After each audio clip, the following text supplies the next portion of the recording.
BMKG Stasiun Meteorologi Kelas 1 Sultan Iskandar Muda meminta pengguna jasa pelayaran baik Banda Aceh Sabang, Calang Singkil maupun Simelu untuk berhati-hati karena gelombang mencapai 4 meter.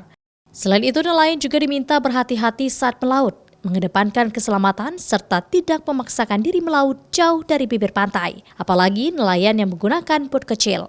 Gelombang tinggi 1,25 hingga 4 meter di sejumlah perairan Aceh diperkirakan akan terjadi hingga beberapa hari ke depan. Berpotensi masih terjadi gelombang tinggi antara 1,25 sampai dengan 4 meter itu adalah di utara Sabang, kemudian di Samudra Hindia Barat Aceh. Sedangkan untuk penyeberangan itu dalam kategori rendah hingga menengah 1,25 sampai dengan 2,5 meter itu terjadi di penyeberangan Sabang, Banda Aceh dan juga di Simelu dan penyeberangan Simelu Melabu. BMKG juga menghimbau warga untuk terus berhati-hati. Selain gelombang tinggi, Aceh juga saat ini sedang memasuki musim penghujan, sehingga rawan terjadinya banjir dan longsor.